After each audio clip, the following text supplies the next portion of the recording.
to the dirt track at Charlotte. Charlotte's a fast 4/10 mile track that'll handle all the horsepower you can throw at it. He expects to see some slide jobs tonight. Charlotte's track is known to produce some tire wear given the track conditions and some thrilling last lap finishes. Let's hope we see one of those tonight. That line that DeRitter's running, I'd give that a shot right now because it looks like DeRitter's figured out a line that's going to keep him in front of Beagle to the end of this race, and you at least got to try it. I mean, he's definitely doing a hard line around 1 and 2. Beagle's trying to get the top side to work in his favor, but I don't know. You can't make, if it's not going to work, it's not going to work. Try something new, and he did it right there, and it kind of helped him. 2 laps to go for Beagle. Will it give him an advantage on the backstretch this time? I don't think so. This is an interesting fight for Beagle. What do? Do you stay in the tire tracks? Do you get really aggressive? He's getting an opportunity here as the white flag's coming to him. Yeah, that was a great move. White flag one more time around. What does Beagle have for DeRitter? Through 1 and 2, he bounces it off the wall. That's going to cost him a little bit of time. That might be all that DeRitter needs. Here comes the slide job, maybe. Can he get alongside? Using the bottom side of the racetrack. DeRitter pulls off the top side, and he pulls off the win here at Eldora. With 2 races left to go in the season, Matt DeRitter goes to victory lane once again.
Charlotte's a fast 4/10 mile track that'll have all the horsepower you can throw at it. He expects to see some slide jobs tonight.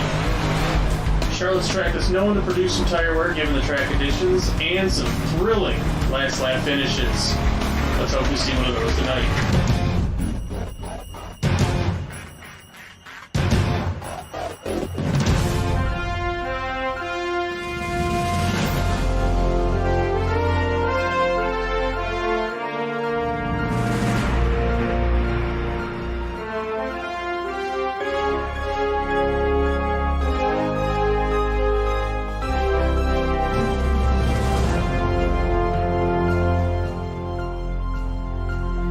It's been a long road to get here.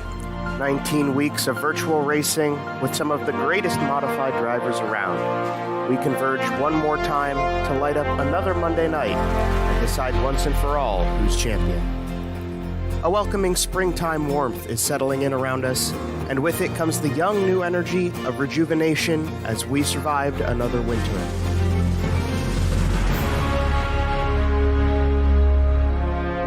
What better trip to make to celebrate a great season than to travel south to the Piedmont and lay out 100 laps for the last hurrah that will leave its mark on 2023. And for all the partners, drivers, directors, fans, family, and friends, this has been a road worth traveling, as the best piece of this sport is that we get to share it with each other. This is what the BRP iRacing series stands for, and this is what logs us back in with each other tonight. Down low, they're both chasing Cody Higbie, but out of the final corner in Knoxville, Cody Higbie grabs the checkers. Alongside, he's not going to be able to get there. Brandon Plank's going to get the win. Slider and get in there, but I don't think either of them are going to get there. It's going to be Dean Reynolds who's going to come across the line and win.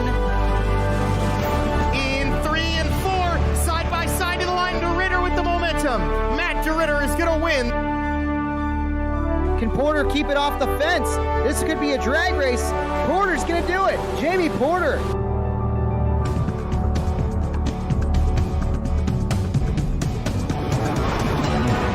A young man out of New York, championship leader Cody Higbie holds an 8-point lead coming into tonight. He's taken 2 wins and 8 podiums to get here and just needs to mind his gap and keep his streak alive of 9 straight top 5s to secure his title. But sitting within striking distance is a 2-time winner known for his consistency. Only finishing outside the top 10 once, Ryan Beagle represents the Maple Leaf and made way last time out on the difference between himself and a championship. Tonight, the stakes are raised for the big dog. 2 drivers, 1 race, 1 champion.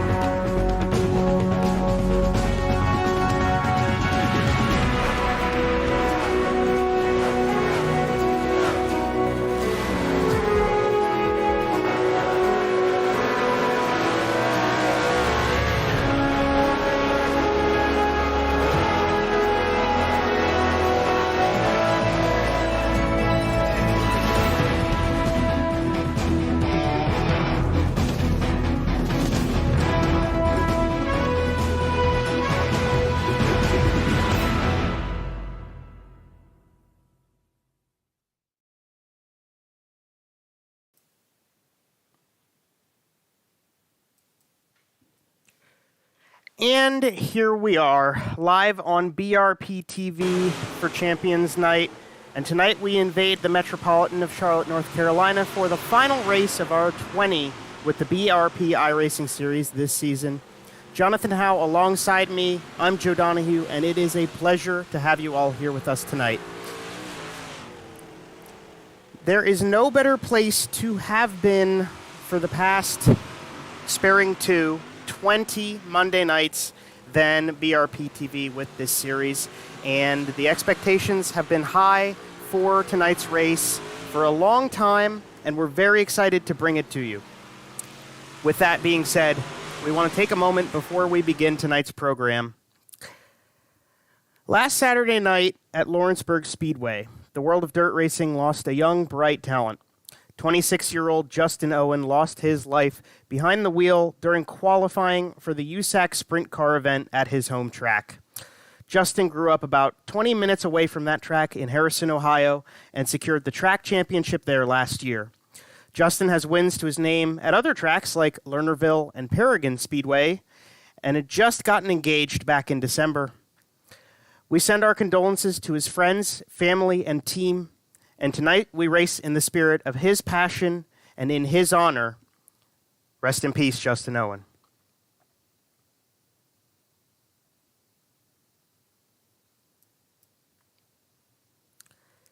And for tonight's race, it is Champions Night, 100 laps on the docket, and we are more than ready to talk you through the show tonight. The championship is the big talk, as we've got about 13 drivers into the session so far. We're about 7 or so minutes away from the drop of qualifying into our heat races tonight, which we could very easily see only 2 tonight with the turnout we've got. And after that, it'll be 100 laps for the feature race. We'll check back at our schedule and just check the road we've come in on. We started here all the way back at the beginning of November with Media Day. We went to Volusia, Lernerville, I-55, 3 race wins for Brandon Plank, then Knoxville, Weedsport, Lanier. Finished off 2022, and then we started off at the Speed Palace in 2023 to kick off the rest of the season down through Williams Grove and Weedsport, trips to Missouri, Ohio, back to PA, back to North Carolina, all the way down to last week at Eldora, where we saw a hell of a race, and now back to Charlotte. The points tables coming into tonight's race are as exciting as they have been the whole way through this season. This guy, Ryan Beagle, he made an effort that he'd ended up getting closer. It wasn't close, but it was closer in the championship hunt. You'll see the points pop up on your screen. Cody Higbie is holding an 8-point lead coming into the show tonight. Ryan Beagle only 8 points behind him. Gavin Isley and Jamie Porter. Now, Porter is not here tonight, so he will not be able to contend. Matt DeRitter should be able to put up points to pass him. And then the drop from there to Jeff Sharp is pretty significant. But Jonathan, even though the drop is significant between Matt DeRitter and Jeff Sharp in the championship, I don't think that's going to dial back the excitement that we could see. Because guys like Alan Slyke, Ian Meitzler, Tyler Joshimbowski, they're all really close in the championship. And, I mean, what more could you want out of a season than to end on a high note? Absolutely. And the one thing, too, with this, Joe, is it's the final race of the season. This is your last chance for bragging rights. A win in this finale is going to go a long way to carrying over to whatever the next season of the BRP iRacing series is going to look like, whatever cars we choose to run, whenever we start to run it.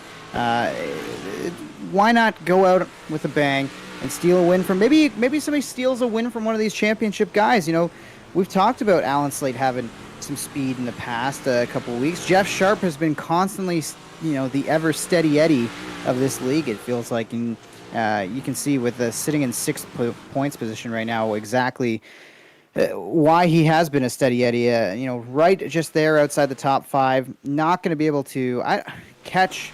I mean, it would take a lot. I don't have the math in front of me, but I don't think it's mathematically possible. But still, why not go up there and steal a win? Might as well go for the try. max points. See where it takes you. Absolutely. Might as well try, right? I mean, that's what you get into. You strap into a race car every week to give it a shot, right? You don't strap in to just take what you get. Yeah, it's going to be... I keep trying to think about how I'm going to handicap this race, Joe. I feel like, at one point I think, Ryan Beagle's got the advantage because he knows how to get around here. He's won here earlier in the season.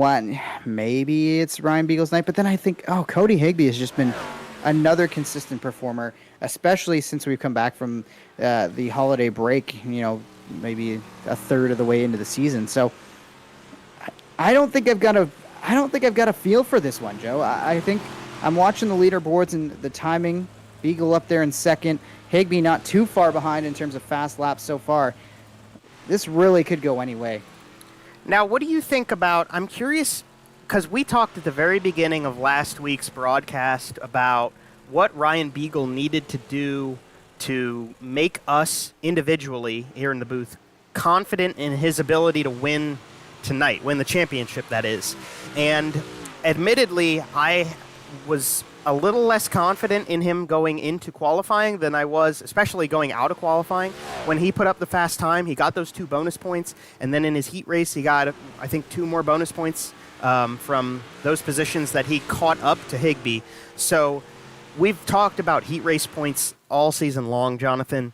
How would you feel? How much do you feel Ryan needs to capitalize on qualifying and the heat races tonight? How many points do you really think would help? Maybe, I mean, obviously all points count, but how many points do you think realistically give him a shot at the championship? Because 8 points at 2 points per position apiece, and I wouldn't rely on Cody Higbie finishing outside the top 5.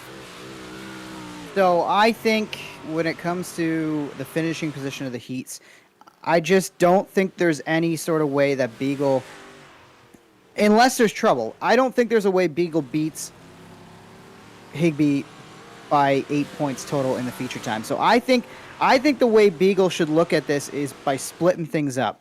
You know, if he can start, obviously if he gets the qualifying fast lap, there's some bonus points right out of the hop. That cuts it down to, I believe, 6, if I'm not mistaken. Mm-hmm. Is it 1 point or 2 points? 6, right? Yep. So 2 points there.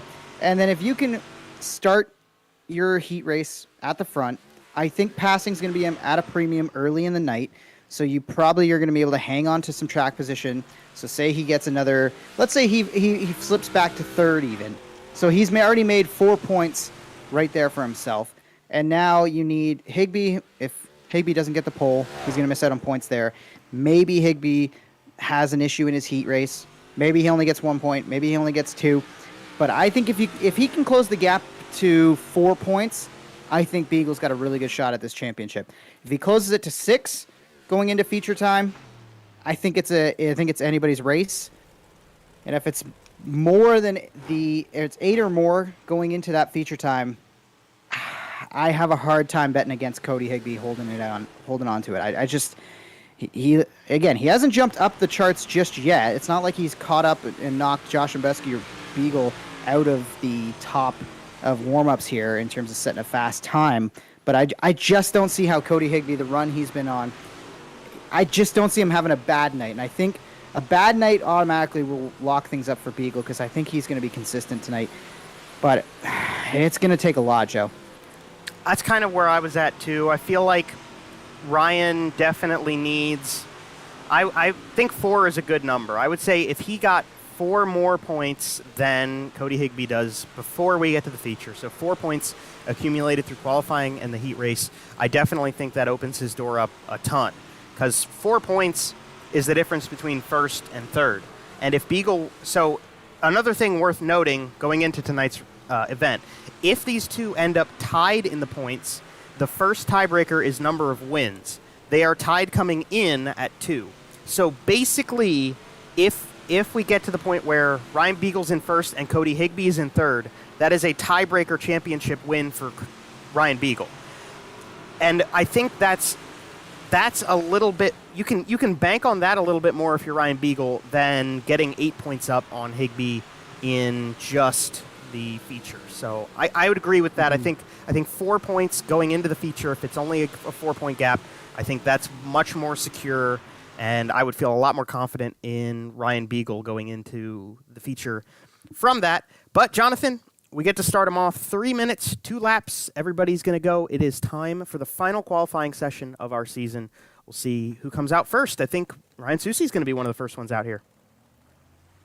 Yeah, I'll be interested to see what Ryan Susi has got. I mean, he's getting ready to cut it loose in his own 358 locally in Maryville Speedway. Next Saturday is our test and tune night. 2 Saturdays from now, we'll be opening the season with the Spring Sizzler, and then the Points Championship gets started the following week. So some big weeks locally here for our defending champion at Maryville Speedway with the 358 Modifieds. We'll see what he's got tonight racing here in a big block around Charlotte, in the virtual Charlotte Motor Speedway. Going to be interesting to see here.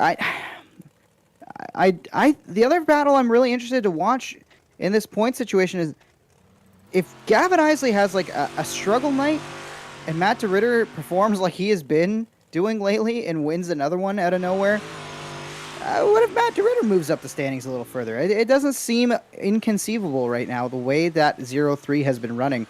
Dirk Cardine at the top of the board so far, as we see about half of our cars have gone so far and taken a time.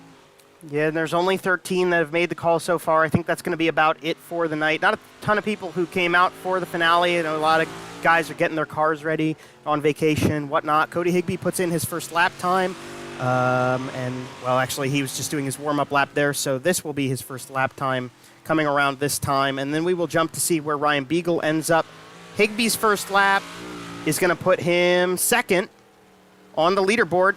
Or, excuse me, fifth on the leaderboard. Got a little ahead of myself there. We'll check back with Ryan Beagle as he's about to get his first lap in. Cody Higbie is going purple right now. He might jump up, and he's going to come back to the line here as Ryan Beagle puts his first time in. And Higbie's second lap is slower. Ryan Beagle goes third quick. Third quick is not 2 bonus points, though, so he's got to trim. He's going to have to trim, what, about a tenth? 0.2 of a second off of the last lap time. Does he do it? The answer is negative. So Ryan Beagle will not get those bonus points. Josh Mbowski, the spoiler tonight in qualifying, as he puts up the top time. Gotta give Josh Mbowski a shout out. I feel like he is always a factor when we're talking about somebody who can set down a fast time in the iRacing simulator here. He really has got something figured out when it comes to just turning one really quick lap. Unfortunately, hasn't been able to put the finishes together and capitalize on some of that one lap speed. But Josh Mbowski definitely deserves an attaboy for his ability to get some fast laps in. 100%. I mean, we can check it back, but I believe he is the person who has the most fast laps this season. And with, Brandon Plank and Cody Higbie and all the guys that we're used to seeing out here, I would commend that because this was not an easy field of people to out-qualify every week. But nonetheless, we are ready to go with our first heat race of the night. And let's bring that starting grid to him. Jonathan, I'll let you take it. The 7 cars going for 8 laps to start us off. Yeah, it's the 088 Tyler Josh Mbowski. This should be, according to my notes, his 7th pole, 7th front row start for the 088 this year, as he has been quick throughout the season. Ryan Beagle to the outside, our championship contender. Matt DeRitter, last week's winner, starting 3rd in the 03. Then it's Tyler Pachalski, the hot tamale, who got himself in victory lane for the first time just a couple weeks back. Travis Cunningham will line up the number 95th position in the Southern Ontario Dirt Show ride. Then it's the Beef, Corby Daniels in the 88, and Pat Reiser rounds out the field of 7 cars in the 33 machine. And those 7 will get to start the night off, like we said, 8 laps. The track's pretty young, so we probably won't see a ton of passing, but really lucky for Ryan Beagle is that he gets to start on the outside with nobody in front of him. So, hey, I don't know, Jonathan, do you think he's going to be able to capitalize into turn number 1 and maybe get out in front? He needs as many points as he can get. Definitely think he's going to try. I mean, I don't know. I didn't really get a good sense from the hot lap session of whether the outside is there just yet. But Beagle's going to need to try it, I think. Josh Mbowski, obviously, is going to be able to fire off first here, coming out of 4, and we'll see where exactly he hits it. Beagle's going to have to be on it, and he is. Green flag in the air, and good start from Beagle on the outside. Can he make it stick around the outside? And look at Pachalski right there, sticking his nose in the battle for the lead. Josh Mbowski still lurking on the bottom side, but Beagle is trying to clear from the outside. And he'll do it. Beagle's going to lead lap 1. Very important. We'll see how he can keep up with the rest of the race. Yeah, the big thing is can he stay there as the field spreads out. The Beef, Travis Cunningham, Pat Reiser, they all kind of slide backwards a little bit. Matt DeRitter's making a big move up the inside of the 21P. He's going to try to contend for second now with Josh Mbowski as they come past the line again. Ryan Beagle just hoping that he can stay a car length clear of that 88T car and avoid trouble. That's a really good starting spot for the feature alongside those bonus points that he needs out of the final corner here of this lap. We got 5 more times around the circuit to see if Ryan Beagle can hold off Josh Mbowski and DeRitter in this first heat race of the night. And he's doing a pretty solid job of it. That gap's staying pretty consistent, Jonathan. Beagle picking up where he left off last time we were at Charlotte. Was very quick, had this place figured out. Hasn't had to search around the racetrack as he's kind of running a middle line right now. And following in behind him now is Josh Mbowski, who's venturing maybe a half lane higher. DeRitter about a half lane lower. They're just trying to find some way to get a run on that 84 car and see where the speed is. Josh Mbowski is putting the pressure on, though. You can see it's right, maybe about a half car length, maybe even less than that the last time through 1 and 2. Whoa. This time, slider from Pacholski's going to flip DeRitter, and that is not what DeRitter needed. Matt DeRitter needed those bonus points to have a chance to catch up to Isley, and instead he is going to fall to the back of this one. Tough break for him. Pacholski's going to hang on to third for now. We'll see if Reiser can get up there and mix it up with him. Josh Mbowski's not letting Beagle go, though. No, and this is the last time around, so Tyler's only got a few more, 0.2 of a mile of an opportunity now between himself and the checkered flag, but Ryan Beagle runs the middle line, a good defensive line through that corner, and Ryan Beagle's going to secure himself heat race number 1 tonight over Tyler Joshambowski, Tyler Pacholski, and Pat Reiser's going to be gifted that last bonus point from the first heat race of this evening's show. And I am sure, there's a little bit of love from Pat Reiser back here. I'm sure Matt DeRitter's not too thrilled about that one either, Jonathan. No, I don't think many of the field are impressed with the move that Pacholski pulled off there. He just kind of drove over his head just a little bit there, trying to make it stick on the inside and couldn't make it stay down on the bottom side. And unfortunately, DeRitter is the one who gets the worst of that one. Dean Reynolds, he's going to roll off from pole in the 79 machine representing the Super Dirt Car Series. Jeff Sharp, Mr. Consistent, is lining up P2 on the grid. Cody Higbie, championship leader coming into tonight. He's going to roll off third. If he finished there right now, he would have a 6-point margin going into the feature event. Dean Meitzler is going to line up fourth in the 49 machine. Then it's Ryan Susi, fifth in the 38. Travis Miller, the thriller, coming from sixth on the grid. And Gavin Isley, also in a bit of a battle, has a fairly comfortable margin, especially after Matt DeRitter ends up not getting any bonus points in that one. But Gavin Isley will roll off P7 in the 18 machine. About 20-some-odd points up on Matt DeRitter for, my notes, they're correct, fourth place in the championship standings right now. Yeah, that's correct. And it is possible points-wise. It is mathematically possible, but it would take a stretch for that gap of how many points exact. Let's get that exact number. So that is about 20-point gap. I mean, it's possible points-wise, but Isley would have to finish last, and DeRitter would have to win the race to make that happen tonight. I just, with the smaller car count, especially the amount of points that you get just to show up are a bit higher. And I think for the most part, Isley has secured himself a position ahead of Matt. Although, I mean, like I said, mathematically, it's possible it could still happen. So there's the uphill battle for Matt DeRitter. He's had a couple of those this season that he has overcome. We'll have to wait and see what happens there. Dean Reynolds and Jeff Sharp in control of the field coming to the green flag. 8 more laps of heat racing action for tonight's show, and the green flag comes out. It starts now, and a great start for Dean Reynolds. Reynolds out to the early advantage through 1 and 2, but look at Higbie battling there on the inside. He's trying to take second away from Sharp.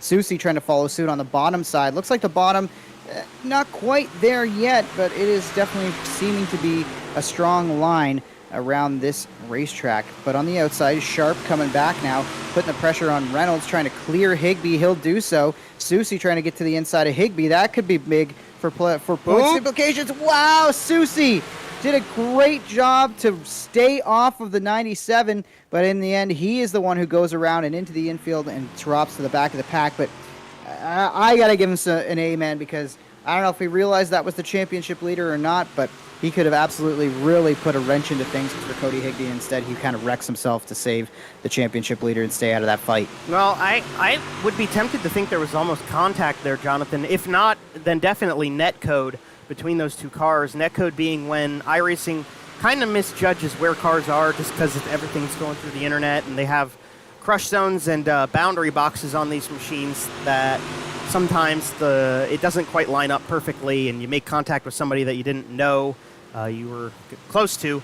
So meanwhile, we got a really great race going on for the lead. Reynolds, Sharp, and Higbie are all in this, as there's 3 laps left in this heat race. Ryan Susi out of harm's way. We stayed green there. 79, 28, 97 into turn number 3. That's their running order as they're coming to 2 laps to go. Higbie trying to move up so he can close the gap on the bonus points that Ryan Beagle ended up earning that last time. Right now, he would be set to earn 2 of those points back, which would put it at a 6-point gap, if my math is correct, going into feature time. Right now, Higbie working over Sharp for second. One final trip around the dirt here at Charlotte, down the back straightaway. Higbie trying to gain some extra bonus points and go put it a little closer to putting away that championship. He's going to come away with a bit of an edge at the stripe. Reynolds gets the win, and I believe it's Sharp. Yes, Sharp is going to finish second, nosing it out just ahead of Cody Higbie, and Dean Meitzler grabs the final bonus point of the night. 1 point there from Meitzler. So, again, rough math here, Joe, but I believe that makes it a 6-point gap going into feature time. We said the magic number was 4. How does that change things for you? Well, I'm a little less confident. Well, I'm not going to say confident. It's a bit steeper for Beagle than I would have thought that he could use the momentum. Because if he had a 4-point gap, you know, that's manageable. Well, Tyler Pachalski is still up to no good back here, having some fun on Champions Night. But it does not extinguish the flame. It definitely maybe stunted the growth of the flame a little bit for me, just because, I mean, 6 points is a couple spots. Ryan Beagle, rather than looking at Cody Higbie finishing third, he's looking at Cody Higbie finishing fourth, which that doesn't sound like a lot, but out of 13 cars, it kind of feels like a lot. I don't know, you might agree with me or not on that one, Jonathan. I'm definitely not putting him down for the count. 6 points is extremely manageable, and he gained 7 points last week, so he could do, just a few spots better, and we could see Ryan Beagle taking it. Definitely still possible. So, and again, to remind everybody, a 4th place finish from Higbie and a win from Beagle would have them tied on points in the standings, but Brian Beagle winning the race would give him the tiebreaker. Now, right. If Beagle ends up in second, let's say, and Higbie finishes 5th, how does that change the picture? If that happens, we are looking at the same deal. That is the same deal, because every position. But it would go to the second tiebreaker, correct? Oh, you're right. Which is top 3s, which goes to Cody Higbie. I'm glad you caught that. I almost didn't catch that. That was good. That was good, Jonathan. But one thing I don't make the rules, but I was like, I feel like this is the thing to exploit here, because it'd be easy for us to say, oh, as long as Beagle finishes 4 points or 4 positions ahead on the racetrack. But no, there are multiple scenarios that can play out here, Joe. Yeah, you're absolutely right. And then every position back past 5th is a single point in difference. So if Ryan Beagle finishes 3rd, in order to take the championship in that way, just for the sake of that, 6 points, in order for him to gain 6 points, if he finishes 3rd, now you're pushing Higbie back to 7th. If Beagle goes 4th, now we're talking 9th for Cody Higbie. And that just is really starting to get more and more strenuous. So, the closer Ryan Beagle can get to the front, the better for him, because as you move backwards, that comes into a play, the 2 points versus 1 point deficit between positions. And then, like you said, that tiebreaker, that goes to, if Beagle doesn't win the first tiebreaker, the second tiebreaker is going to go to Cody Higbie. So, yeah, that's a good call. And another piece of that, though, is the fastest lap, which is a bonus point, and leading the most laps, which is 2 bonus points. So that's another thing worth mentioning. If Ryan Beagle could lead the most laps, lead every lap, then we could be looking at like a 2nd and a 4th situation again, because then he would have those extra bonus points in the picture as well. There's a lot of math to do tonight, Jonathan, so it's a good thing we got an engineer up here. Absolutely, eh? We got to give some shout-outs, I feel like, here. Final time for the season, final race event of what has been a really awesome season, and we really couldn't have done it without some really key partners in this whole adventure, Joe, like GT Rain, MDR Designs, of course, JAM Performance. If you know, Creative Turnings, Super Dirt Car Series, Dig Race Products, BRPtv, 47 Technology, and the Southern Ontario Dirt Show podcast. It's been one heck of a season, and I'm so happy that you guys brought me along for the ride this year, Joe. I can't wait for this final feature. Dude, I am so excited. I mean, I don't usually get jitters this bad before a broadcast like this. I've been with this series for 3 seasons now, and tonight just felt special before it even started. We do really want to thank, from the bottom of our hearts, we want to thank all of our partners for being with us this whole way through the season. You know, we've had our moments, we've had ups and downs getting BRPtv set up to be the highest level of content that we can make it, and we really just appreciate the long-time loyal support of all of our partners with the series. We really want to make a big shout out to all of the people who are here with us tonight watching on YouTube, or maybe you're getting it streamed over from somewhere else. This series would not be broadcasted if it was not for you people out there watching right now. I want to thank my dad for the continued support he's given me this whole season, but also on behalf of everybody in the series, really, truly, this is not anything, this would not be happening without all of you. So thank you from us. And as a gift to you, from BRPtv, it's time for 100 more laps to finish out this season. And why don't we bring them the starting lineup, Jonathan? I'll go ahead and start us off with the big dog. He represents the number 84 from Ontario in the Auckland Insurance APC Auto Parts machine. That's Ryan Beagle. To his outside out of New York, the number 79 machine, Super Dirt Car Series Full Throttle Motorsports car. That is Dino Dirt Car Dean Reynolds. Starting third in the 88T out of the United States down south here, it is Tyler Joshimbowski. Look for him to do well tonight, the Boyce Excavating car. Then we got the MDR Designs BRPtv machine of Jeff Sharp starting fourth. Tyler Pachalski, the Hot Tamale, will roll off the Smithville RV Nickel Street clothesline car in fifth. To his outside, the Iceless 97 car, Handsome Devil, Catering and Barbecue on the side. That's Cody Higbie. Starting seventh, it's the Teach out of New York in the MDR Designs machine, Pat Reiser. To his outside, and the number 49, representing the Keystone State, the RockAuto.com Icon machine, is Dean Meitzler. Travis Cunningham in the Southern Ontario Dirt Show. Bowen's Automotive Tammy 10 Media car starts ninth, and 10th place is the Thriller, Travis Miller, in the number 22. Starting in 11th, you got the Beef Esports MDR Designs machine of Corby Daniels. He's the Beef himself. Gavin Isley will start 12th in car number 18, the Performance Automotive Showtime Custom Wraps car. Then you've got the MDR Designs Bluffton University BRP iRacing Series BRPtv car of Matt DeRitter starting 13th. And Ryan Susi is going to round him out in car number 38 in 14th spot. 100 laps, 14 drivers, one show, one champion, and it all starts now as we are green from Charlotte for Champions Night.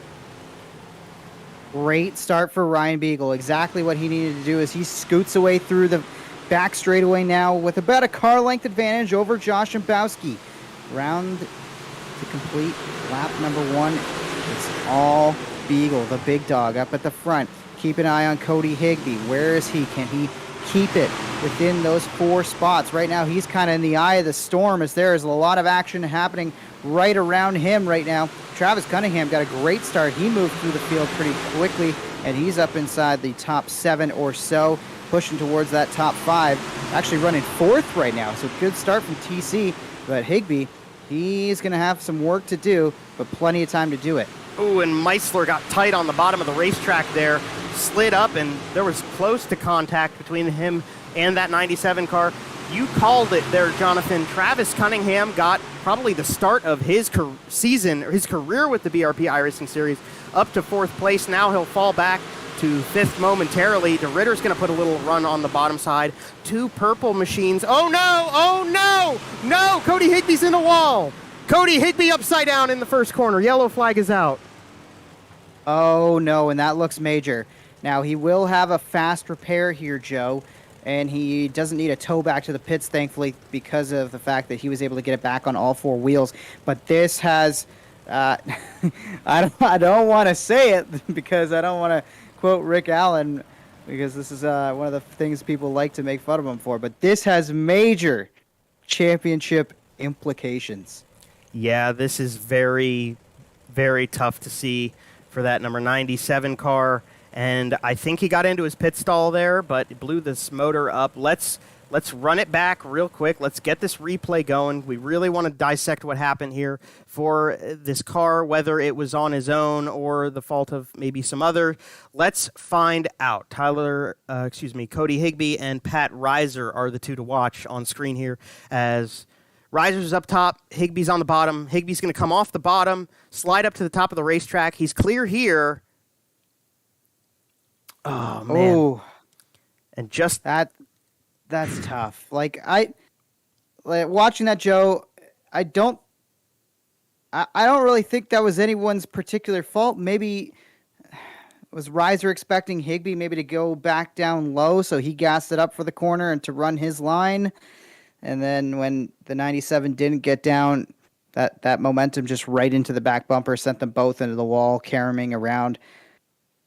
Oh, that one's tough. That's got to sting for Cody Higbie. Yeah, I mean, I wouldn't blame Pat for that one, but I think if it comes down to responsibility, I wouldn't blame him, but he got into that corner a little hot compared to Higbie at least.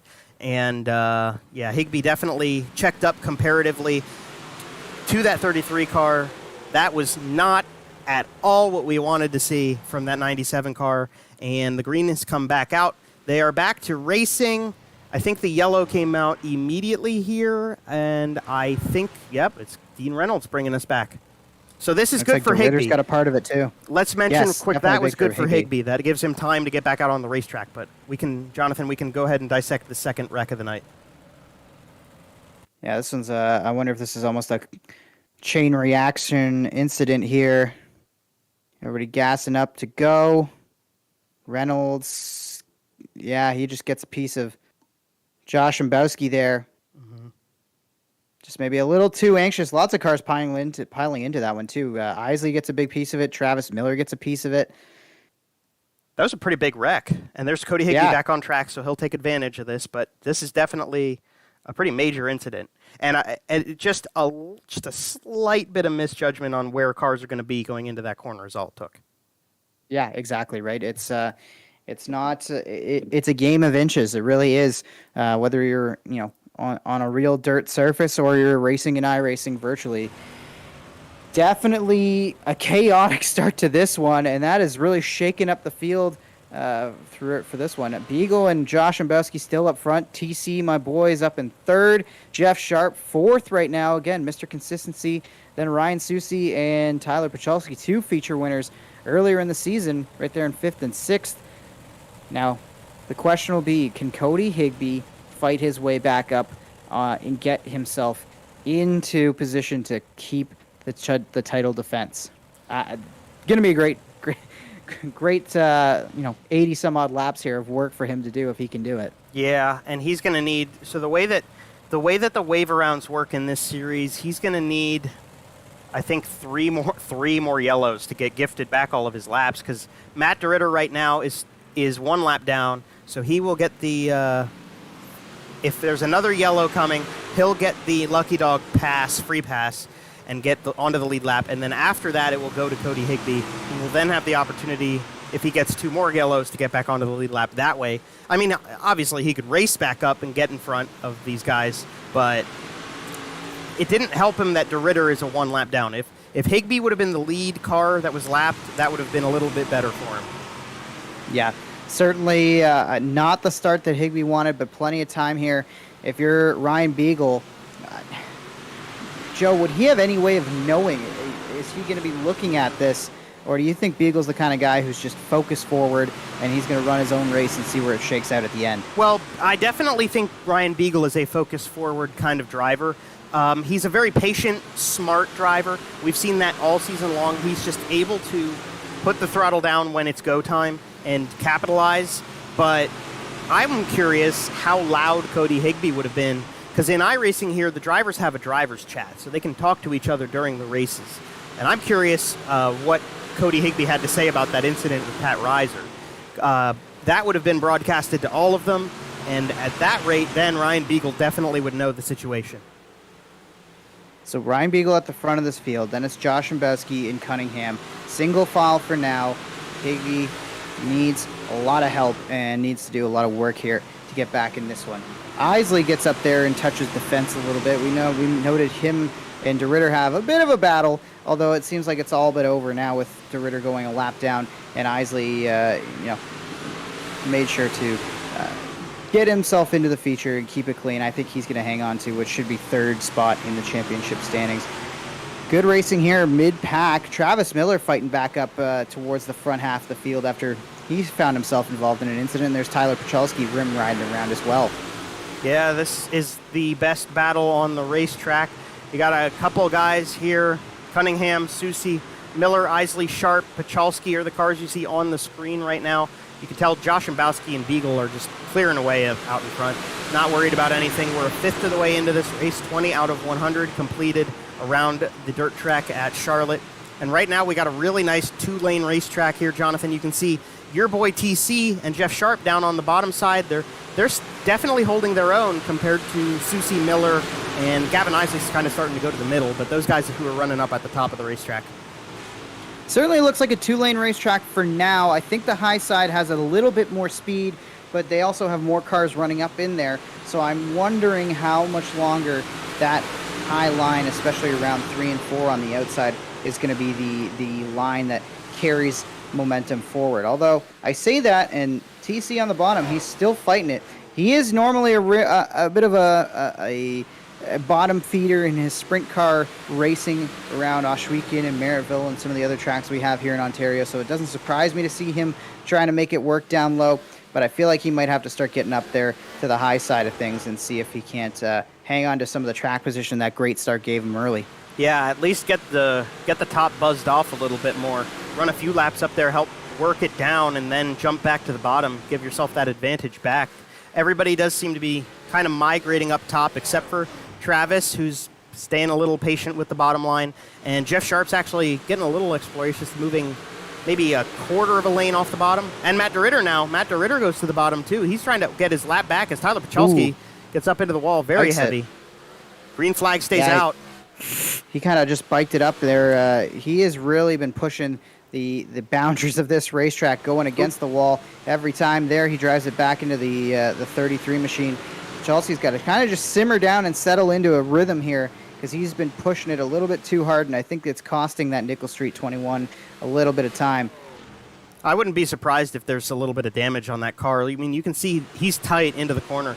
He's not getting the rear end of that car spun out behind him. He's not sliding as much as he is kind of driving through the corners right now. So definitely when he got up onto the wall there, he probably put a bit of damage on that car, and it's definitely going to be affecting the performance of that machine right now as he kind of jumps to a diamond off the corner, see if he can maybe find a line where that car will slide nicely. Go to where the track's slick, it'll get the rear end out a little bit more. I hear cars making contact with the wall, but we're all still in the clear up front. Oh, and Beef with a big slider up the wall. Oh, just spin it too across the racetrack and into the tire barrier. Tough break for Beefer there as he's going to take himself out of this one and avoid bringing out a yellow. Tough break for Beef, who works so hard, not just on his own racecraft, but keeping this thing as a great series all season long, finding us partners, finding us sponsors, and finding us future leagues to broadcast. So, Beef, really, we could not do this without you, buddy, and appreciate all your hard work all season long. As we're taking a look here at Cody Higbie, who time is ticking away on this title defense. Title attempt anyways. Came in the points leader, Joe, and had just about everything possibly go wrong that could go wrong to start this one. Yeah, and we cut to him a little late there, but I think something might have happened to that car that he got a little bit out of whack before. He was not this far out alone before Beef hit the wall. And there's the cue, Cody Higbie. It looks like we are having connection issues for the 97 car, and that is a tough break. It couldn't, it almost feels like it couldn't get worse, but it might be getting worse right now for the 97 machine as he has dropped, at least temporarily, out of the car race. And, yeah, Ryan Beagle up front still, just minding his P's and Q's. No trouble for the 84 RK. Well, you know what? Even with the troubles to Cody Higbie, you have to applaud this performance from Ryan Beagle, who's doing absolutely everything that regardless, he would have needed to do. He needed to come out and win. He needed to make sure that he gained every possible point that he possibly could. He is definitely going to lead the most laps here tonight, I think. Doesn't seem like he's got any major threat for that happening right now. Josh Umbowski is still running in second, but he's fallen quite a ways back from the 84 RK of Beagle. Ryan Susi, wonder maybe if he gets a caution. I feel like Susi or Miller could get up there and challenge at least for the win, but at this point, it really doesn't matter for Beagle. He kind of just needs to get to the finish of this one safely, and he should be able to wrap up this title. But again, anything could happen, and if something happens to Beagle, and let's say he doesn't finish this race, Joe, and majority of these guys do, and it drops him to 12th or 13th, that's not going to be enough. Or I guess it'd be 12th or 11th, because if we don't see any more laps turn from the 97, I think he's going to end up 13th. So it's not over yet, but Beagle doing absolutely everything he needs to do to lock up a championship. Yeah, so right now, anything above a 6th place finish, 6th and further, will put Ryan Beagle into the championship. Will put him in for the championship. But he has to stay up there. And are there 6 guys who have the skill and the strength tonight to pass him? Right now, I don't think so. By the end of this race, if the track slicks off maybe, or if Beagle puts a foot wrong at some point, then it could still be a conversation between Higbie and Beagle. But for the moment, it just isn't looking that way. And the other thing, too, that the carnage that we've seen so far really helps play into Beagle's hands, because with some of the attrition we've seen, some of the cars who are either a lap down, have gotten damage, who are out of it, it's spread out this field enough that there shouldn't really be a major caution unless there's some kind of single car incident. These guys aren't racing on top of each other. This should play right into Beagle's hands in terms of how this race is playing out right now. All he's got to do is just continue to turn solid lap times, keep it off the fence, manage your gaps back and forward. You got some lap traffic in front of you. I would think that maybe Beagle is going to really tiptoe his way around Tyler Pachalski, who we believe is fighting a damaged race car as well. So Beagle, just keep it smooth, keep it consistent, and turn some good laps, and just see if you can hang on to this one as we're approaching the halfway point. We are about there, and Ryan Beagle has led every single lap so far. So that's a bonus point in his favor in 5 laps time. Let's check backwards a little bit. We've talked a lot about Ryan Beagle. We've mentioned Josh Umbowski a few times. We'll jump to him. This car, I know he's got about a 2-second gap between himself and Beagle, but Josh Umbowski's doing a stellar job, very consistent laps in 2nd place. And then Ryan Susi, who's actually the 2nd fastest guy on the track right now, to Beagle, is stuck behind DeRitter at the moment on the top side, DeRitter being 1 lap down, but he's running 3rd. The thriller, Travis Miller, is diving to the inside. He's trying to protect a 4th place run at the moment, just try to get to the end of this season, maybe get himself another top 3. One more interview with us before we round out. Jeff Sharp is holding on to a very solid top 5 right now in the 28 car, running the bottom side of the racetrack, as he's pretty much done the whole way through this race. The guy we call the Catfish is actually up top right now. Gavin Isley is running in 6th, and he is holding on to 3rd in the championship with this in mind. Very quiet so far and consistent race. Good run for Isley thus far into the event. We reached the halfway point. TC Travis Cunningham got as far up as 4th. He is now in a fight between 7th and 8th as the lead of those 2 cars. He is challenged by Dean Meitzler in the 49 machine. Pennsylvanian is trying to secure himself another top 10. He hasn't gotten a ton of them. He's looking for his 6th of the season. Behind these 2 as they battle is 9th place Tyler Pachalski. He is 1 lap down now with a damaged race car. That car's hurting a little bit. You can see him riding the wall through 1 and 2, just trying to find a little bit of extra help to get through this 100-lap race. And rounding out this sort of rundown we've got of the top 10, Mr. DeRitter in the 03 car is 1 lap down after being involved in some calamity earlier.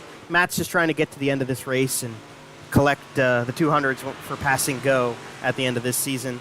We'll go on board with Matt just for a quick second. He's not really challenged or challenging anybody, but it'll give us a good view of the top side of this racetrack right now. We can see how much the track's worked in since the drop of the green flag. and just how precise you have to be to make a good lap around Charlotte right now, as Matt DeRitter's still putting up good laps, even though he is 1 lap down. Absolutely love that on board, the shots that we've been getting all season long, and there's going to be some great highlight packages too that are going to come out from this season, tiny clips, maybe a minute long, maybe some social media reels as well. So make sure you're following BRPtv on Facebook, on Instagram. If you're not following us already on YouTube, make sure you are, because we're going to be posting all kinds of content, including some of the best passes, some of the best finishes, best racing action, and even maybe we'll get to some of the most wild crashes we've seen, because definitely in the early part of the season there were some wild wrecks, and all of that content is going to be coming out. We do a little bit of a season in review stuff as we keep the action fresh. It feels weird because our season's coming to an end, but where I'm at, the season's really just begin to get going for modified racing in the Northeast and in Southern Ontario in particular. So it's a very bittersweet feeling today, because I'm going to miss my Monday night calls, but I'm excited for Saturday nights, I definitely agree with that. I got to my first race of the season at Port Royal this past weekend. I went with one of my best friends in the whole world, Matt Faust. We went up there, and Bobby Blazer, my good buddy, up there too. It's just like you're getting to see all of your dirt track friends again, go to the races, hang out, talk to drivers, Alcoholic beverages are always a plus. It's just the time of year you start feeling good about going back to those tracks. And we've talked about it a lot in this series, that the BRP iRacing series is a really great way for us to survive the winter. It keeps us close to our friends. It keeps the drivers sharp on their skills. And it gives us something fun to look forward to every week. But definitely now that, like you say, up north, you guys are starting to work in and pack the dirt for your own tracks. And Lincoln, Port Royal, Williams Grove around me, Baps, Sealands Grove have all kind of started getting their ducks in a row. World of Outlaws is going full force now. All-Star Circuit of Champions is getting back on the block next week at Attica. The weekly racing's picking up again, and these guys, we love our iRacing, but the reason we're on iRacing is because we really do love our race cars, and everybody's getting ready to pull them out again. So while it is very bittersweet to be here for the final race of the season, it is also super exciting to get back to the roots and get back to our dirt tracks. Absolutely. Up at the front, still Ryan Beagle managing that gap. He's locked up the bonus point for leading the most laps, so that's definitely going to help push things further back in terms of his margin of error if something were to happen to that 84 race car out on the track right now. He is continuing to work around the high side. I haven't really seen the high side drop-off yet that I was kind of expecting. Again, that might be because of how spread out this field has gotten with a long stretch of green flag runs here. But I expected somebody like Beagle or some of the other high runners here so far to have to start moving around, migrating off the top side, and it just hasn't happened. And Beagle, why would you at this point? Because he's still running very consistent lap times and driving away. As I say that, now he's going to start exploring the middle of the racetrack here, trying to find just another little bit of room, give himself some breathing room off that wall. As you can see him tag it just ever so slightly, give it a little maybe back nudge there with the 84 RK, and into 3 and 4 he'll go back down to the middle of the lower line, try to dime in the corner just a little bit more. But Beagle doing absolutely everything he needed to do. And this is kind of what we expected, Joe. He won at Charlotte early in the year, and I just kept feeling it in the back of my head that if Beagle comes into Charlotte, the final race, with a chance at a win, maybe, just maybe, it's going to all go his way. He needed a lot of things to go his way early in this one, but he is taking care of his side of the deal for sure. Definitely he is. And we can kind of circle back and talk about that question you've got about that high side wearing off, because through the wins and wisps of the world of motorsports and the racing gods, they have gifted us one of the owners of this series. He unfortunately, I think, kind of met his end of the season on track, but he has mustered his way up to the booth, probably took a stop along the way to get some happy juice in him. Corby Daniels is live with us here for the first time on a broadcast, and I think it's the first time you've been up here in a booth with us this season, Corby. It's nice to have you as a yellow flag comes out for Tyler Pachalski. Oh, classic 21P with the yellow flag, you know. But thanks for having me, boys. Yeah, I ended the night a little early on the front stretch wall there, but glad to watch this play out. It kind of a little unfortunate what happened with Cody and Pat there. Cody was trying to get back on the lead lap, but he's having some computer issues, so he's trying to get it resolved. But it looks like that's gonna bite him for the season. But That's unfortunate. Yeah, that's a tough break. Yep. Definitely tough to see. We'll get this replay back up here, Jonathan, but maybe on your own too, if you have anything to add there about the wins and wisps of Cody Higbie's night. Yeah, it's a tough break. I mean, computer issues aside, it did not start the way that he wanted. We're trying to find trying to get a replay here of what happened to Tyler Pachelski, but ultimately, I mean, it's a tough situation for somebody that I think we all kind of thought maybe had the championship in hand 3 weeks ago. He was running strong, Mr. Consistency, finding the podium fairly regularly, and there it is there. There's what happens to the 21P as he rides it up the wall and ends up bicycling it up on the side there, and that'll bring out a yellow. Gavin Isley, I think, also took the chance here under the yellow flag to get some repair work or a little bit of help, maybe an adjustment on that race car as well. There's Pachelski tagging the wall once again. So his car's really broken. Though we've talked about the 21P. He's been struggling, and there it is, finishing himself off with a bit of a barrel roll in 3 and 4. Not what the 21P wanted for tonight after getting his first win just a couple weeks ago in Beef. This is kind of what this series offers.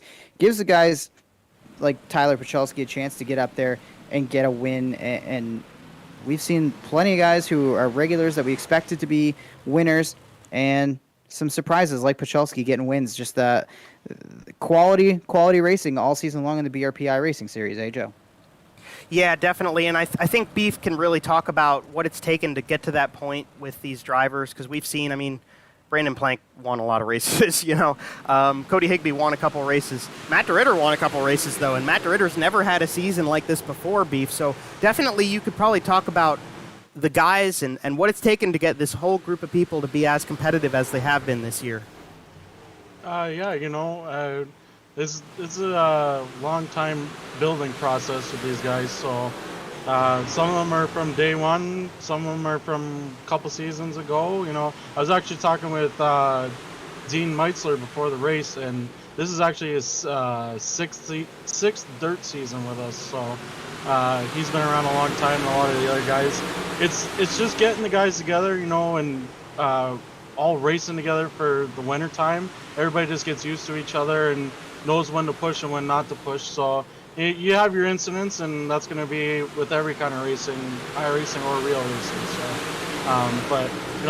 I can't say enough about the quality of drivers we have. Everybody's very respectful, and they're all out there with one mind.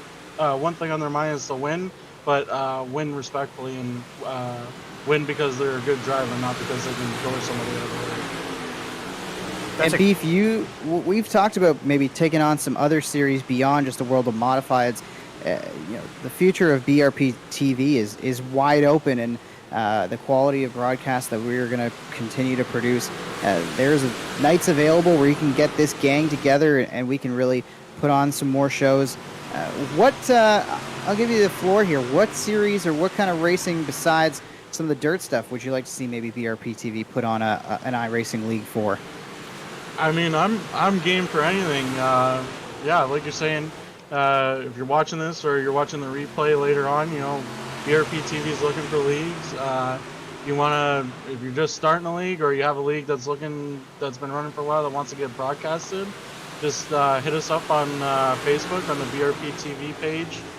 We can have a meeting, talk about what you want to see, what you want to get broadcasted. We have very professional group here with yourself and Joe, and then Matt and me behind the scenes. So it's a very quality broadcast, and we're very competitive on pricing. So if you're looking to get something done, we can definitely work with you and bring you something that you'd enjoy watching at home.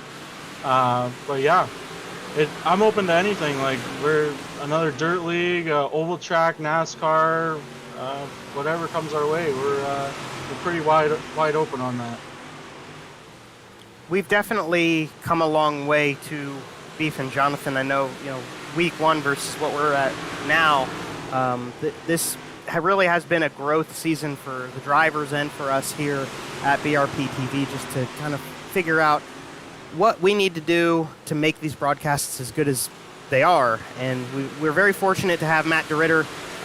We are 3/4 of it, but Matt DeRitter is probably the most invested, I think, time-wise especially, in this series.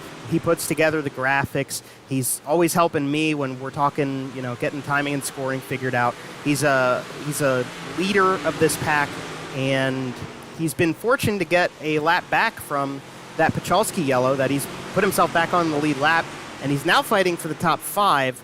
But yeah, Beef has done a ton of work, and he's been the cornerstone guy. Jonathan comes in here every week. He is always helping. He's always ready to go. And from my side of things, I cannot tell you how important that is. I've put in my work, but man, Matt DeRitter, we the three of us really want to give him a shout out because he definitely made a lot of this happen. Absolutely. I know, good racing at the front. Yeah, I was going to say, I want to point out that 22 is coming on to the 84 here. I don't know if he's going to have enough time to reel him in, but he's trying. Well, he actually Miller's trying. He's been making some headway. I've been watching kind of around the high side, and after that restart, I saw him get to the front, and I'm like, if there's going to be one guy who surprises us and runs it down, I would not be surprised if it's the Thriller, but he's going to have to make something big happen here in the final 10 laps, Joe. Definitely. So we were just asked in the live chat of this broadcast, what is the point situation looking like? Well, unfortunately, the point situation is all but wrapped up right now, sparing any major instances of catastrophe for this guy. Coming into tonight, Cody Higbie, the driver of car number 97, who you will see on timing and scoring is 13th and out of this race. He came in with 8 points of a lead over this car, Ryan Beagle. Ryan is in front. He won his heat race. Cody Higbie got third in his heat race, which meant that coming into the feature, Beagle was 6 points behind. Unfortunately, the end has already come for the 97 car, and he will not be able to advance from 13th. So all Ryan Beagle has to do is get to the end of this race in a higher finishing position than 7th place right now. I believe it's 7th, if not 6th. I'm pretty sure it's 7th by now, to secure himself, I believe, Beef, his first championship. I think that's right. He has yet to win a championship. This would be number 1 for him. Yeah, this would be Ryan's first championship with the series, Yep. So that's the situation. And with 5 laps, now 4.5 laps to go, Beagle has led every single lap so far. Miller tried to challenge off that most recent restart, but you can clearly see on your screen he has subdued from there. He's just holding on to second right now. Susie and Josh Shombowski, cars 38 and 88T beside each other, putting up a really nice little fight for third with Matt DeRitter now getting into the picture. This might be an exciting one to watch as we've got 3 laps to go. Jeff Sharp's right there as well. We're coming to the end of this race, and we'll just stick with these guys for a second because this group of 4 right here is the most interesting piece of the racing on track right now. Yeah, it definitely is. Josh Shombowski still committed to that high side, but he's been doing something. He doesn't really enter right on the boards like some of the other drivers have. You can kind of see that through 3 and 4, he kind of takes about a half lane lower. 1 and 2 seems to be the bit more stable corner, but I've seen drivers really struggle with 3 and 4. And you can see instead of entering right on the edge or the whole way around, he kind of lets the car slide up to it just past the where the turn really starts to apex.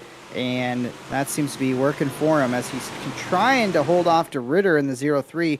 But coming to the checkers, he's going to win the race. He's going to win the championship. The big dog, Ryan Beagle in the 84 RK, is your champion of the BRP iRacing Series. Congratulations to Ryan Beagle, Mr. Consistency all season long. He was there. He's got the wins to show for it, the great top 3 finishes, and I wonder what kind of momentum this is going to bring him to his street stock program, which is getting ready to start up.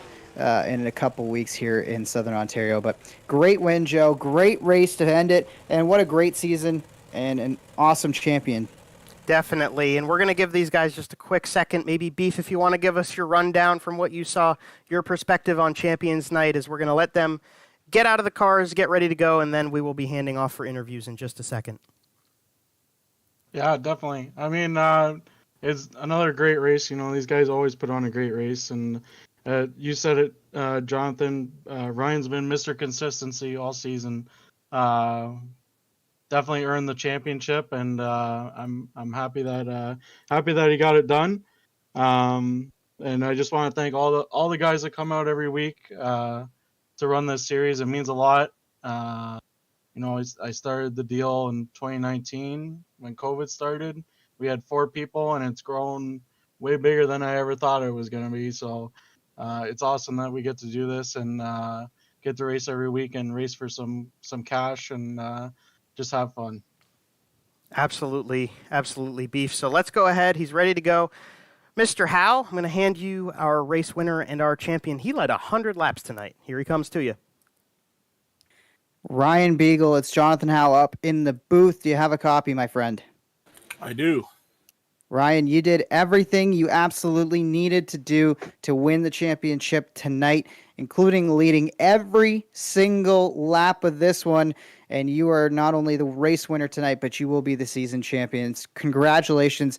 Just talk to us about one heck of a performance to really round out this season. Yeah, thanks. Everything just went our way tonight. I think there was a couple guys that were probably faster than us. They just got caught up in a few wrecks there, and we just kind of got in the rhythm there, and I don't know, I guess we just won the thing. You absolutely dominated the thing, driving away from the field for the most part throughout the evening. Great job here tonight. I just want to talk to us. I want you to talk to me about a little bit earlier in the season where you won the race we had at Charlotte just a couple weeks back. And how much confidence did you have knowing that you were down points coming into tonight, but going to a track that you'd won at earlier in the year? It definitely helped. I don't know. You never know with this league who's going to step up, and like that night it was just our night as well. So, yeah, I don't know. It's been a lot of fun, that's for sure.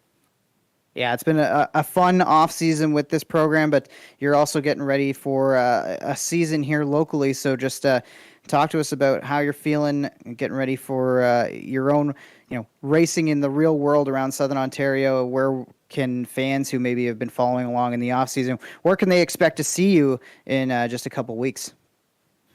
We'll be running Oswego full time again this year, and we'll probably go to all the specials we can hit.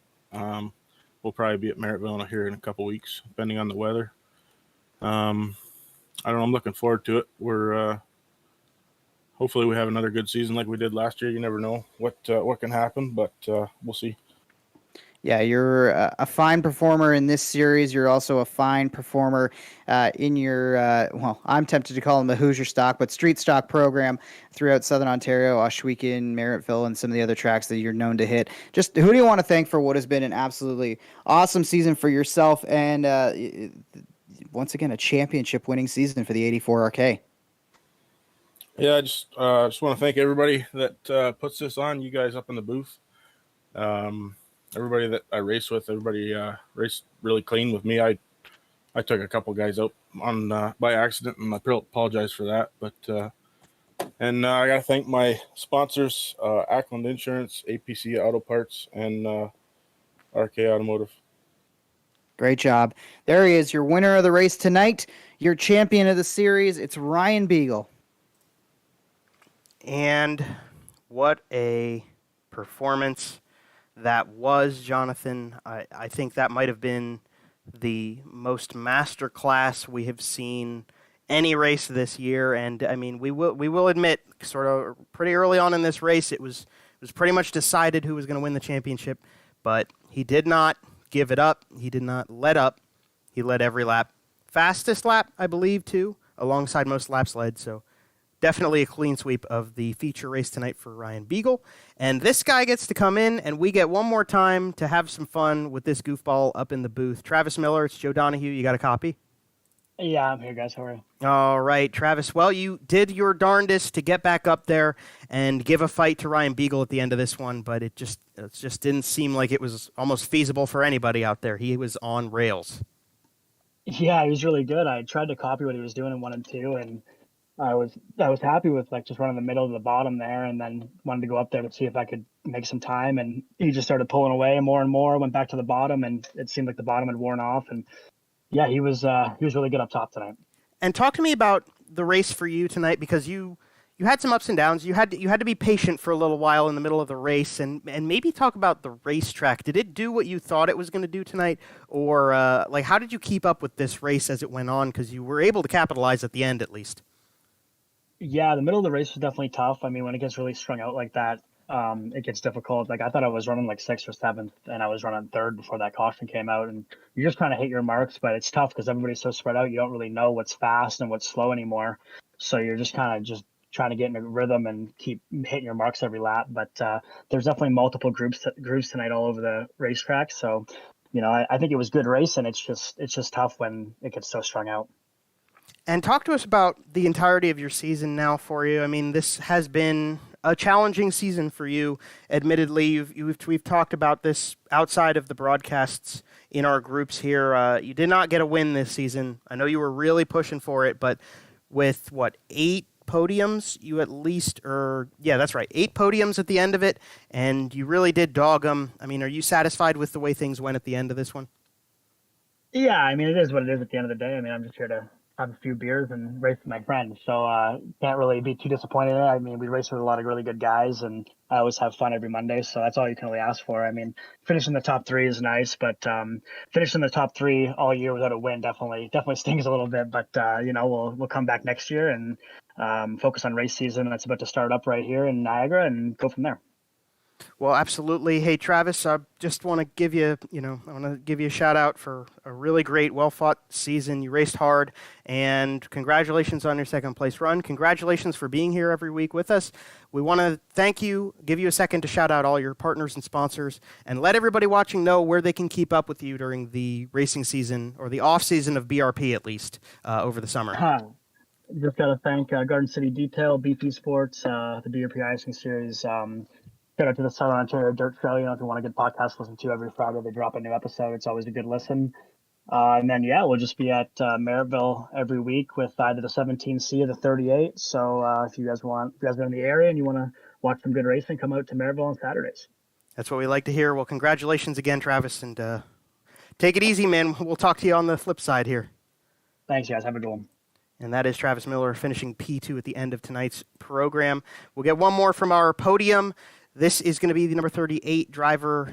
Ryan Susie is going to come up here with Jonathan Howe. Jonathan, I'll hand it over to you. Ryan Susie up in the booth now. Do you have a copy, my friend? Yep, I got you, man. All right, awesome. Ryan Susie, you're bringing home 3rd. One last podium for you this season, in a season where you decided not to go for the points, just to go and have some fun and try to mix it up at the front. And once again, you find yourself with another podium to close out, which was a pretty strong season for yourself. Just talk to us about the drive tonight. You worked your way up from 14th to 3rd. Well, yeah, I don't know what happened in the heat race. I got kind of tangled up in a little bit of a back up and spun on my own, and I don't know. I was 100 lapper, just trying to stay out of the fence, at least the first 75 or 80 laps, and at the end we just, I don't know. I struggled a little bit tonight. Last time we were here, we were pretty good. I think Beagle won that one too, but I was able to kind of do like a slider line almost, and rip middle to top on exit, and I couldn't do that at all tonight. I was kind of stuck by around the bottom, but it was a good year. Had a lot of fun with the boys. I was actually contemplating not even racing tonight and trying to get stuff ready for Maryville on Saturday, but I think we're in good shape there. So I decided one last night of fun with the boys. Congrats to Beagle, and I know Hig had a unfortunate ending, but congrats to those guys on a great season, and thanks to Beef and all you guys in the tower and everybody that sponsors and put this on. It's a lot of fun. Enjoy doing it. Hopefully next year we might have some better luck. Maybe I can make it to all the races. So. Yeah, it was a busy off season for you. Lots of family stuff going on, even some other racing stuff going on. But getting ready to come back to a track where you are the defending champion, defending co-champion, which I'm sure annoys you to all end to call you a co-champion. But just talk to us about getting ready to go at Maryville Speedway, and we are just over 2 weeks away from the Spring Sizzler to open things up. Yeah, race car's pretty much ready to go. Got it scaled up yesterday, so should hopefully be able to start strong, kind of like we did last year. Not doing anything too different. We're still going to be running W16 and sail panels, and really all that deal to Randy Slack and Bob Slack and everybody at Transport Sales and Service and BRP for allowing me to do it. It's a pretty sweet opportunity to be able to just basically show up and drive, and we do maintain the car, but everything's pretty much paid for and sponsored, so it definitely makes my life a lot easier. Then my Ransville car, that's pretty much ready to go. That's just got to go on scale, so hopefully in the next week we'll be fully geared up and ready to race. I know we got practice Saturday at Maryville. Weather looks great. Hopefully we get on racetrack and shake some of the cobwebs off of it. Absolutely. We can't wait to see you out on a real track real soon. And thanks for all you did representing the 38 well and your sponsors well throughout the year here on the BRP iRacing series. And if anybody wants to keep up with Ryan Susi, where's the best place to keep up with your racing career off of iRacing and in the real life?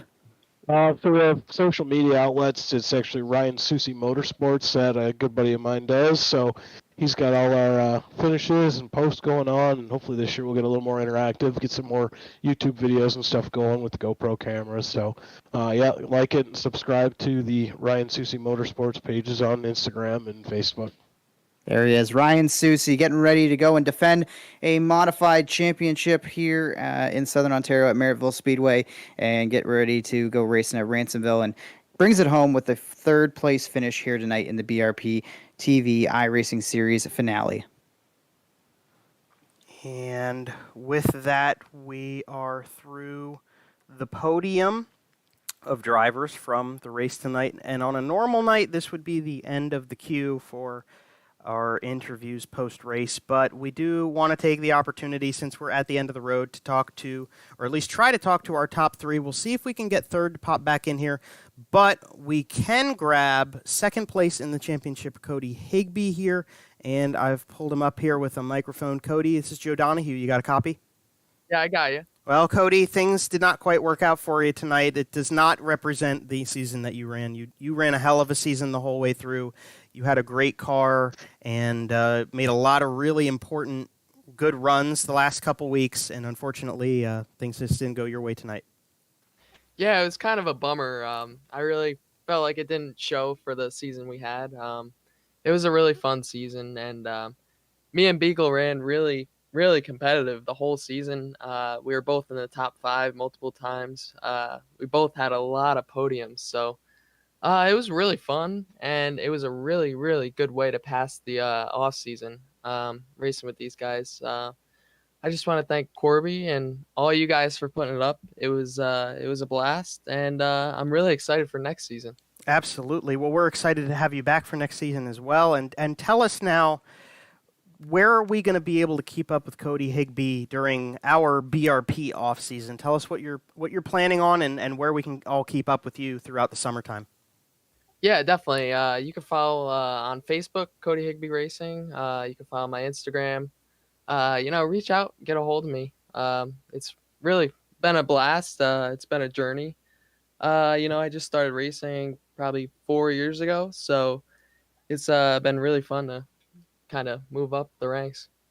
Absolutely, Cody. Well, congratulations from all of us. Second place in the championship is second place, but it's still very impressive. You were here every week. 2 wins, 8 top 3s, 14 top 10s, 4 heat race wins, 4 fastest qualifiers for your name, and I think next season is your oyster. So congratulations from all of us for just being a part of it. Thank you for being a part of it, and we're looking forward to seeing what you've got in store for 2023. Yeah, definitely. Thank you for having me. And I just want to say one more time, congrats to Ryan. It was a really fun season running with him. Absolutely.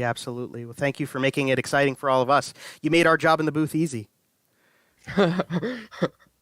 Yeah, it's been fun.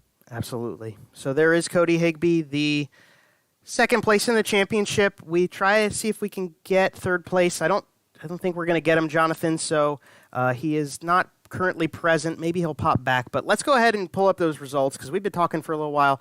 Let's get to the end of the show tonight and look at what it turned out like. Ryan Beagle, Travis Miller, Ryan Susie, that's your top three. We talked to them. Tyler Joshimbowski with a great run to the end. He finished fourth. And a top five for Matt DeRitter. It was at one point he was a lapped car, and then he ended up in the top five.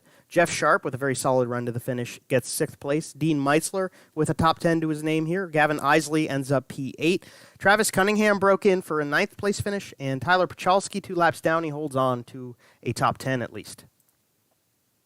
Yeah, I believe that was Travis Cunningham's best finish of the season. So shout out to my buddy. I'm sure we'll break it all down and break down this race. Some more on the Southern Ontario Dirt Show podcast as we scan through the rest of the field. Dean Reynolds found himself in a little bit of trouble there and ended up in 11th. Pat Reiser, another driver who was caught up in issues. Cody Higbie, we just heard from him, ends up second in the championship. Not the night that he wanted to have to try to go and win a championship, but battled through some connectivity issues on top of some racing issues. And Corby Daniels, the Beef, rounds out the field in 14th place. Joe, what a great finale race. I mean, dominant performance from Ryan Beagle. As dominant a races we've seen all season long. He really put together something. And you know what?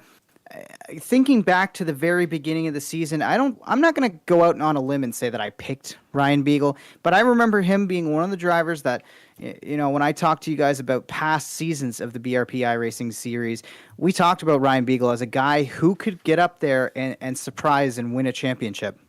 I definitely think so. And remembering back to last season, he was one of the consistent guys. He was able to get some wins last season.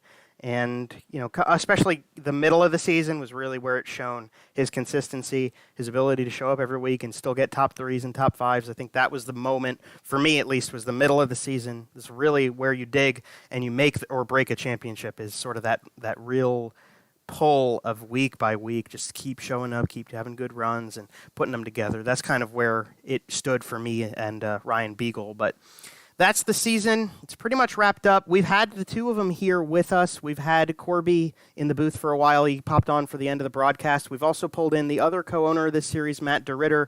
They are live here on the stream, and we are to the end of the championship, the end of the season, guys. 20 races. That was a lot of races. It was a lot of really good races, but we'll start with Beef here, and we'll move to Matt. You two, if you could just kind of break down what you got out of this season. Did it meet your expectations? Did it exceed your expectations? And what the looks are for both of you guys, you know, with your own selves and then with BRP TV moving forward. How does this build the future for all of us? Overall, I'd say it was a pretty awesome season. It was good racing week in, week out, which I expected. I mean, I wasn't expecting anything less from these guys. They're always here to put on a show, and they definitely did. So, again, I just want to thank all the guys for coming out every week. Even if guys didn't make it every week, but you know, I'm just appreciative of everybody that wants to support this league. So, but yeah, looking forward to the off season here.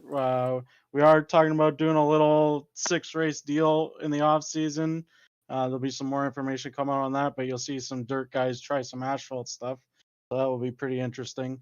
But then as far as next season, tentative plan right now is to kind of do the same thing. We are going to switch up the classic car. I won't exactly say what it's going to be yet, but we are looking at doing something different from the modifieds, give them a little break from that for a bit. But yeah, and then we're, like we were saying before, BRP TV. If you got a league and you want to get it broadcasted, contact us and we can work something out and get something done. But yeah, and then real life wise, we're all getting into race season here, and I know I don't race personally, but I work on race cars, so I'm going to be getting to work on some 360 sprint cars this season, and still work with some modified stuff with some of the guys. So I'm really looking forward to race season, and really looking forward to next winter and doing this all over again. Yeah, I guess just to go off of that, pretty proud of this season, everything that everyone's been able to do. I know it's been tough as we start to get into the real season, but overall, I think it was a great run to the end. The points battle was there. Unfortunate for Cody and his computer issues and the on track incidents, but I think no matter what, Beagle was top notch tonight. So can't really take away from that and what he was able to do, and he definitely fought for it. So it was a good season, great points finish, and couldn't ask for anything better. I definitely Yeah. agree with that. I'll let you go ahead, Jonathan, but I definitely agree with that. I just am so impressed. I mean, I really didn't know what I was getting myself into here when Beaver asked me if I'd be interested in coming on board and calling this series with you guys and helping the broadcast. And I got to say, each and every Monday, this has been something to look forward to. It makes my weeks start on the right foot forward for sure. I've had a blast with it, and I can't wait to get back on the call with you guys because it's such a great gang. It's such a great group of racers that we had this year, and I'm just thinking back to some of the races that we've had. I don't know if I can pick a favorite race that we had this year, Joe. All of it was so good, but there were some great races, and I've been going back and kind of cutting up some highlight footage and getting ready to. We'll start posting that stuff probably later in the week here. But it's so hard to be done with this because I want to be back here next Monday, and it's just I guess it's one of those smile because it happened, don't cry because it's over kind of thing, right? Absolutely, but don't forget, I mean, we do have another season coming at the end of our regular racing season, and I know, Jonathan, you're up at Merrittville doing your thing behind the microphone, and I'm really excited to get to go back onto GeForce TV throughout the summer and hear my good buddy Jonathan calling some good old boys racing up north, and yeah, definitely excited to get to the racetracks, but it is definitely the most bittersweet thing about tonight was that it was the last for this season. It has been a very developmental season for us. I think we have grown, and I feel personally I have grown as a person through this series, just being here every week, being committed, fighting through these broadcasts, which we had struggles at times. We had our, it's technology. Sometimes it doesn't work the way it's supposed to. It's just the gremlins of electricity and whatnot. But it's really just been special to be able to have this, to be able to be proud of this, to be loyal to it, the drivers and the partners and everything. It's really has made the last 22 weeks, because we had the 2 weeks off, it's really made those last 22 weeks special to get through every week and to put together a good program, put together good graphics, put together a good pre-race show, and just have fun. That's what we're really here to do at the end of the day. So definitely, those are kind of my parting words. I feel like it's been just a really fun way to get out here with the guys and have fun and be proud of something. So that'll pretty much do it for us. We will really quickly just run down the top 10 in points so that it is known to the world. Ryan Beagle is your champion with 782 points at the end of the season. Cody Higbie is position number 2 at the end.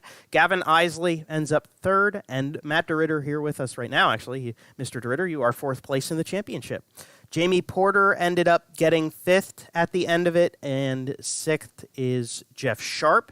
Very consistent through the season, got himself there. Dean Meitzler ends up 7th, and Tyler Joshimbowski 8th in the title hunt. Travis Cunningham did do the thing he wanted to do this season. He got a top 10 in points. So there you go, Travis. You got in there. And Pat Reiser rounds out the top 10 in points. Then Beef and Dave DiPetro make up 11th and 12th as well. So I guess around the horn one more time, guys. Is there anything else you want to get out there before we cut the mics for the night? We'll start with you, Beef. Just want to thank everybody involved in the series, all our sponsors, everybody that supports this, everybody that watches week in and week out. I know around here there's a lot of people that tune in on Mondays. Like every time I'm around the racing community around here, everybody's saying, "Oh, I watch on Mondays. I can't wait for Mondays." So I appreciate that, and we'll be back again next winter to entertain everybody on their Monday nights. So we're really looking forward to it. Yeah, just everybody that watches, or all the partners we got here. It's nice to be able to do this and actually get some prizes and plaques and trophies and everything we got for the top 5 in points. It's nice that everybody can come together and get this kind of show on, and yeah, just thanks to everyone. Yeah, I echo those sentiments. Just thank you to everybody who is a partner in this series, supported this effort all season long. Thanks to everybody who watched. Thanks to everybody who's followed along on social media. Everyone who has had dirt racing, had their interest piqued in dirt racing because of this series, or maybe you had your love keep up on it because of this series. Make sure you get out to your local dirt tracks wherever you are in the world. There's a racetrack not too far away from you, so go out and support your local heroes, and maybe some of those local heroes will be in the next season of the BRP iRacing series. You never know. Definitely true. We already have some of them, but yeah, definitely want to thank everybody who's partnered with us. Obviously, MDR Designs, Jam Performance, Creative Turnings, the Super Dirt Car Series, Dig Race Products, the Southern Ontario Dirt Show, 47 Technology, Russ King Racing, Coda Construction, King's Sanitary Service, Costco Haulage, GT Rain. We've just had a lot of really great people behind us there. Everybody who watches week in, week out on YouTube, we really, really appreciate your subscriptions and tuning in with us and droning along with us as we talk about our wonderful world of iRacing. We want to thank iRacing for providing a service that we can use to have fun like this during our off season. Especially thank you to Matt and Corby for putting the show on, and Jonathan for being here beside me every night and helping me with everything that it's taken to get 20 broadcasts out. You guys really are the real deal up here, and it's been a pleasure to be beside you. So on behalf of BRPtv and the BRP iRacing series, it is the sign-off, and I'm going to tear up doing it. But thank you guys for watching along with us all season long. It has been a pleasure. Congratulations to Ryan Beagle on the championship. And be safe until we see you next time. Go to your local dirt tracks, support your drivers, go have fun, live it up. Life's short. You got to make something of it. Joe Donahue signing off here from BRP TV. Until we meet again, thank you once again for watching, and take care, everybody.